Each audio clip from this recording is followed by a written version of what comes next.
الحمدللہ حضرت الجلالہ والصلاة والسلام علی خاتم الرسالہ اما بعد۔ آج آپ حضرات کے سامنے جس موضوع پر گفتگو کرنے کا ارادہ ہے وہ موضوع ہے سائلین کی خدمت، سائلین کا حق۔ حضرت عبداللہ بن عمر رضی اللہ تعالی عنہ سے روایت ہے، سرکار دو عالم صلی اللہ علیہ وسلم نے ارشاد فرمایا، اگر کوئی سائل تم سے مدد مانگے تو تم اس کی مدد کرو، اور اگر کوئی سائل تم سے کچھ چاہے تو اسے عطا کرو،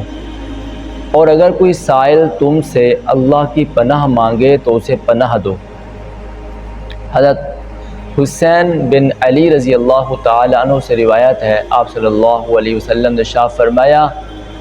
سائلین کا تم پر حق ہے اگرچہ وہ گھوڑے پر ہی کیوں نہ آئے۔ اور حضرت ابو ہریرہ رضی اللہ تعالی عنہ کی روایت میں کہ سرکار دو عالم صلی اللہ علیہ وسلم نے ارشاد فرمایا، سائلین کا تم پر حق ہے اگرچہ تم اس کے ہاتھوں میں کنگن دیکھو۔ یعنی بظاہر سائل جو ہے اس کی حال چال بہت اچھا ہے، اس کی پوشاک بھی اچھی ہے، آنے کی حالت بھی بہت اچھی ہے، تو اگر اس کی پوشاک اور اس کی حالت کو دیکھ کر اسے نہ دیا جائے، فرمایا نہیں، کیونکہ اس نے تم سے مانگا ہے لہذا تم اسے عطا کرو، اگرچہ اس کی پوشاک اچھی ہو، اس کا چال چلن اچھا ہو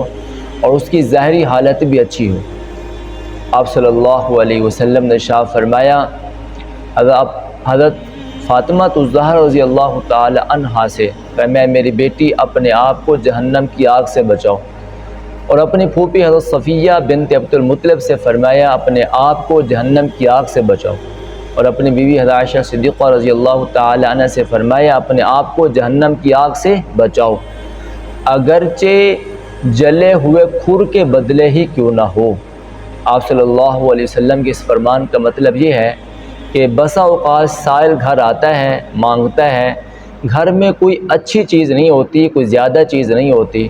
تو آپ صلی اللہ علیہ وسلم نے فرمایا کہ تم معمولی چیز دے کر ہی اپنے آپ کو جہنم کی آگ سے بچا سکتے ہو۔ پھر آپ صلی اللہ علیہ وسلم نے فرمایا کہ بھائی اگر تمہارے گھر میں اور کچھ نہیں ہے تو ایک جلا ہوا کھر پڑا ہے وہ بھی سائل کو دے دو، مطلب سائل کو خالی واپس نہ لوٹاؤ۔ بسا اوقات معمولی سی چیز بھی اللہ کے ہاں اتنی قبول ہو جاتی ہے کہ بندے کے لیے جہنم سے آزادی کا سبب بن جاتی ہے۔ حضرت حسن بصری رحمۃ اللہ علیہ فرماتے ہیں، میں نے حضرات صحابہ کرام کو اس امر پر پایا کہ انہوں نے گھر والوں کو اس بات کی تاکید کر رکھی تھی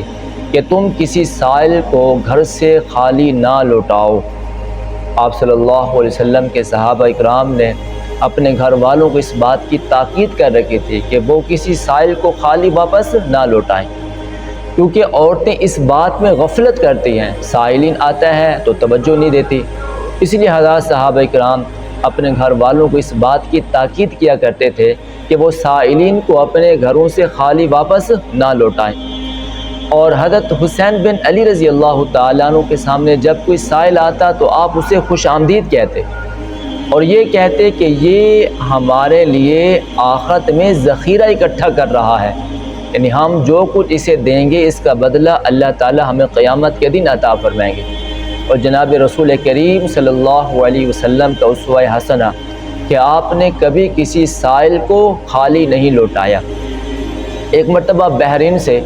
90,000 درہم آئے، آپ صلی اللہ علیہ وسلم نے اسے مسجد نبوی میں ڈھیر لگا دیا اور حضرات صحابہ کرام سے فرمایا آؤ اور یہ مال لیتے رہو۔ آپ صلی اللہ علیہ وسلم تقسیم کرتے رہے یہاں تک کہ ظہر کی نماز کا وقت آ گیا۔ 90,000 درہم آپ صلی اللہ علیہ وسلم نے اس وقت میں سارا کا سارا غریبوں میں، یتیموں میں، مسکینوں میں، فقراء میں آپ صلی اللہ علیہ وسلم نے تقسیم فرما دیا۔ ظہر کی نماز سے فارغ ہوئے تو ایک سائل آیا، کہنے لگا یا رسول اللہ صلی اللہ علیہ وسلم میں بھی حقدار ہوں، میں بھی ضرورت مند ہوں، مجھے بھی عنایت فرمائے۔ آپ صلی اللہ علیہ وسلم نے فرمایا اللہ کی قسم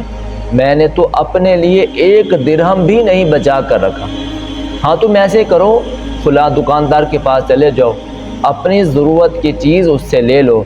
اور اسے کہو کہ محمد مصطفیٰ صلی اللہ علیہ وسلم کہتے ہیں جب میرے پاس مال آئے گا تو میں تمہیں واپس کر دوں گا۔ اب عمر رضی اللہ تعالیٰ عنہ پاس بیٹھے ہوئے تھے، عرض کرنے لگے یا رسول اللہ تعالیٰ نے آپ کو اس چیز کا مکلف نہیں بنایا، اگر آپ کے پاس ہے تو آپ دے دیں، اگر آپ کے پاس نہیں ہے تو لوگوں سے قرض لے کر آپ لوگوں کی ضرورتوں کو پورا نہ کیا کریں، آپ قرض نہ لیا کریں۔ آپ صلی اللہ علیہ وسلم کے چہرے پر غصے کے اثرات ظاہر ہوئے، گویا آپ صلی اللہ علیہ وسلم نے حضرت عمر کے اس جملے کو ناپسند سمجھا۔ ایک انصاری صحابی پاس بیٹھے ہوئے تھے، عرض کی یا رسول اللہ آپ اللہ کے راہ میں خرچ کرتے جائیں، عرش والے مالک سے کمی کا خیال نہ رکھیں۔ جب آپ صلی اللہ علیہ وسلم نے یہ جملہ سنا تو آپ صلی اللہ علیہ وسلم کے چہرے پر خوشی کے اثرات چمکے۔ آپ نے فرمایا میرا مالک میرا خالق بھی مجھے یہی کہتا ہے، اے میرے پیارے حبیب آپ خرچ کرتے رہیں، کمی کا خیال نہ رکھیں۔ آپ صلی اللہ علیہ وسلم اس قدر سخی تھے کہ آپ لوگوں کی ضرورتوں کو پورا کرنے کے لیے قرض اٹھا لیا کرتے تھے، یہ آپ کی سخاوت کی علامت ہے۔ کاش کبھی ہم نے بھی ایسا کیا ہوتا، کوئی ہمارے پاس سائل آتا اور ہمارے گھر میں کچھ نہ ہوتا، ہم اس کی ضرورت کو اس سے پورا کرتے کہ لوگوں سے قرض لیتے تاکہ اس کی ضرورت پوری ہو جائے۔ آپ صلی اللہ علیہ وسلم مسجد میں تشریف فرما ہے، ایک عورت نے آپ صلی اللہ علیہ وسلم کو ایک خوبصورت چادر ہدیہ کی، آپ صلی اللہ علیہ وسلم نے اسے زیب تن فرمایا۔ ایک صحابی آئے اور آ کر دیکھا کہ اللہ کے نبی صلی اللہ علیہ وسلم کے پاس چادر ہے، تو انہوں نے اللہ کے نبی سے مانگ لی، یا رسول اللہ یہ چادر مجھے عنایت فرمائے۔ آپ صلی اللہ علیہ وسلم نے وہ چادر اتاری، اسے عنایت کر دی۔ دوسرے صحابہ کرام نے اس صحابی سے فرمایا کہ تم جانتے ہو اللہ کے نبی صلی اللہ علیہ وسلم سے جو کچھ بھی مانگا جاتا ہے وہ انکار نہیں کرتے، رد نہیں کرتے، دے دیتے ہیں، کاش کہ یہ چادر تم اللہ کے نبی سے نہ مانگو۔ انہوں نے فرمایا میں نے یہ چادر اپنی دنیاوی غرض کے لیے نہیں مانگی، میں نے یہ چادر تو اس لیے مانگی ہے تاکہ جب دنیا سے جاؤں گا اس چادر میں لپٹ کر قبر میں چلا جاؤں، میں نے تو آپ صلی اللہ علیہ وسلم سے اس لیے چادر مانگی ہے۔ بہرحال آپ صلی اللہ علیہ وسلم کا اسوہ حسنہ،